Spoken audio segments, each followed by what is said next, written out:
Eugène Aka Awele, ministre de la Santé et de l'Hygiène publique, pose la première pierre de la toute première agence régionale de la nouvelle pharmacie de la santé publique de Côte d'Ivoire. Une agence basée à Bouaké dont la mission dans 12 mois, le temps des travaux sera d'assurer la disponibilité et l'accessibilité des médicaments dans les régions du centre et du nord. Une véritable cité viabilisée qui sera bâtie sur une superficie de 5 hectares. Et les travaux vont coûter 6,3 milliards de francs CFA. Chers partenaires, vos stratégies et programmations qui constituent des appuis majeurs pour le système de santé dans toutes ses composantes ont jugé pertinent ce besoin de déconcentration des activités de distribution de médicaments essentiels porté par la nouvelle PSP au bénéfice du système de santé ivoirien. La première agence de la nouvelle PSP est le fruit des bonnes relations entre la Côte d'Ivoire et ses partenaires, notamment l'AFD à travers le CEDD, le Fonds mondial et l'Union européenne. Mais surtout une vision, celle du président de la République Alassane Ouattara, pour qui la prise en charge sanitaire des populations reste une priorité. Le président de la République, son Excellence Alassane Ouattara, dans sa vision de rendre les médicaments accessibles aux populations et d'assurer un approvisionnement sans discontinuité, a bien voulu accéder à la requête de notre prédécesseur, le docteur Raymond Nkoudou, en nous donnant l'opportunité de bâtir la première agence de la nouvelle pharmacie de santé publique NPSP.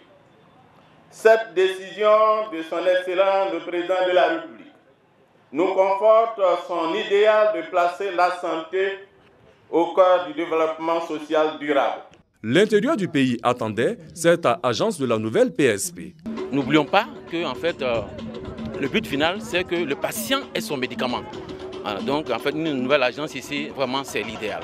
Ça faisait 34 ans qu'on attendait cette décentralisation effective et aujourd'hui elle prend forme au niveau de la région de Bouaké, à côté de nous à Yamoussoukro. Je suis très heureux de venir voir la concrétisation de ce vieux rêve. C'est par le CHU de Bouaké que le ministre de la Santé et de l'Hygiène publique a achevé son séjour.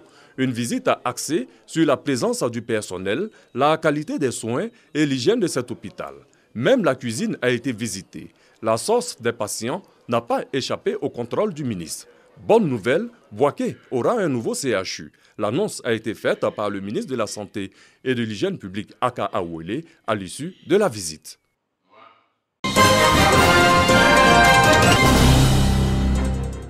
Un centre de santé moderne pour Kamoro, un village de la sous-préfecture de Bondougou situé dans le département de Mankono. Cette infrastructure nouvelle et moderne est une œuvre du Conseil régional du Béret. Le coût de cette réalisation, 25 millions de francs CFA pour réduire le taux de mortalité. Ce centre de santé va couvrir 9 autres villages et une dizaine de campements. L'inauguration de ce centre de santé composé de maternités et de dispensaires a été l'occasion pour le président du Conseil régional du Béret, Abdelkader Karamoko, de rappeler que son institution a fait de la santé et de l'éducation la priorité de sa politique de développement. Il a par ailleurs invité la population à s'approprier le centre de santé tout en le fréquentant. Abdelkader Karamoko a également signifié que les actions déjà entamées dans les autres domaines vont se poursuivre. Tout ceci pour leur apporter mieux-être. Pour dire à nos mamans, pour dire aux jeunes, surtout les jeunes, tout ce que nous faisons, c'est votre avenir que nous préparons. Et il faut en être conscient. Il faut prendre soin de ce centre de santé. Vous accaparez le centre de santé, le nettoyer. On ne doit pas dire c'est l'affaire du conseil régional. Non, c'est l'affaire de tous. Le premier vice-président du conseil régional du Béret, Ibrahim Kamagaté, fils de la sous-préfecture de Bondougou, a rappelé les efforts consentis par le conseil régional au profit de sa sous-préfecture. Pour renforcer ces actions, il invite tous les fils et filles de la région à l'union, à la solidarité et à la cohésion. Les bénéficiaires et le sous-préfet de Bondougou ont exprimé leur gratitude au conseil régional. Ils ont souhaité plus d'actions au profit de la population pour faire du Béret la région numéro 1 en termes de développement.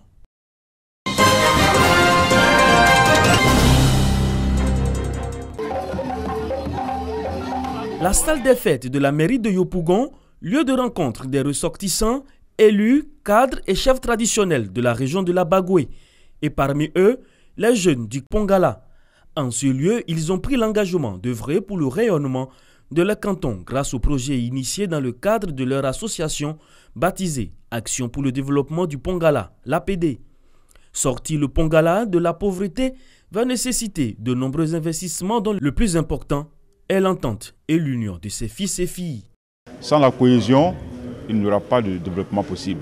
Les parents, nous leur demandons de bien vouloir trouver une solution autour de ces problèmes. En tout cas, nous allons les aider, nous allons les accompagner à pouvoir résoudre donc ces différends. Le canton Pongala est composé des sous-préfectures de Kasséré et de Baya dans le département de Bondiali. Un ensemble de 17 villages avec une population estimée à près de 30 000 âmes. Un fort potentiel de développement, mais le canton reste vautré dans la léthargie. À la salle des fêtes de la mairie de Yopougon, les élus et cadres de la Bagoué, avec à leur tête le ministre Bruno Nabaye Kone, représenté par Kone Doona, ont salué l'initiative des jeunes. Ils promettent leur soutien pour l'atteinte des objectifs. Notre région est l'une des régions les plus pauvres. On a été longtemps divisés, mais aujourd'hui, on est très heureux de voir la jeunesse, les cadres, l'ensemble des fils aller à une cohésion. Nous sommes en train de travailler aujourd'hui à faire cette cohésion-là pour rapidement mener ensemble des actions de développement. Avec la sortie officielle de Action pour le développement du Pongala, la région de la Bagoué s'enrichit d'un nouvel instrument pour amorcer son progrès. Reste maintenant aux membres de cette association le partage d'une vision commune pour sortir le Pongala de sa léthargie. C'est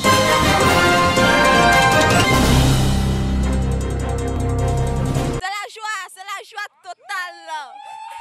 Abigail, Fanta, Yasmine et Yacinthe font partie désormais des nouveaux bacheliers de la session 2018 de la ville de Mans.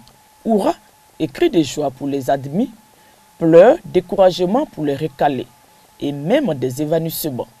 La direction départementale de l'éducation nationale de Mans affiche un taux de réussite de 38,72% contre 54,70% en 2017.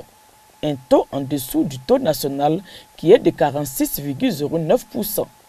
Le précieux sésame en poche, les heureux élus font la fête en attendant d'embrasser les études supérieures.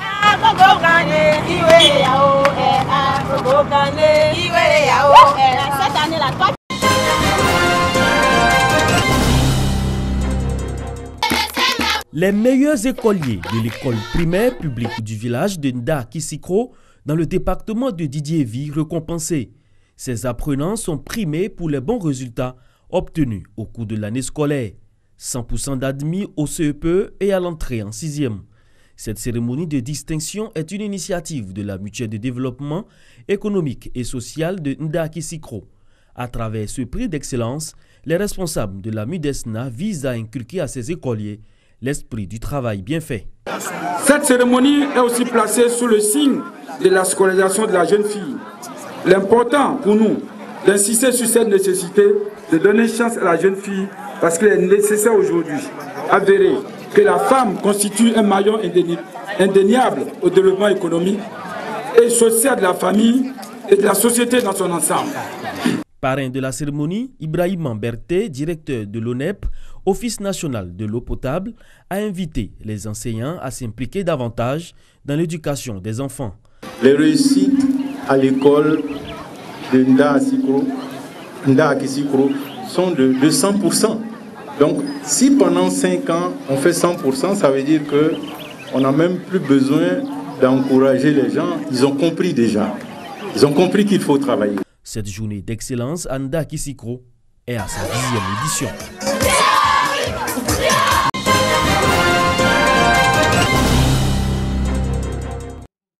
Les élèves du complexe scolaire Dominique Ouattara du quartier Château, dans la commune de San Pedro, honorés pour leurs brillants résultats scolaires en 2018. Et cette école a obtenu un taux de réussite de 98% à l'entrée en 6e cette année.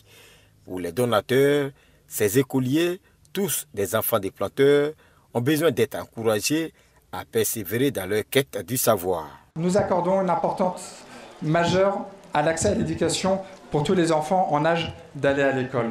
Il est donc important pour nous d'assurer une meilleure sécurité aux enfants du complexe de la Première Dame, permettant ainsi leur plein épanouissement et garantissant un cadre confortable et l'émulation à eux et leurs enseignants et éducateurs.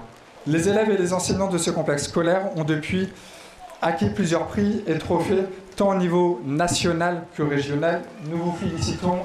Des kits scolaires composés de sacs, de livres, de cahiers et de tablettes instructives ont été remis à plus de 1000 élèves par les donateurs. Merci à la première dame aussi pour tous ceux qui sont venus donner des cadeaux pour les premiers. Nous voulons dire merci. Nous sommes contents pour tous ces cadeaux. Nous les élèves, quand on sort à l'école, ça nous permet demain de devenir les présidents.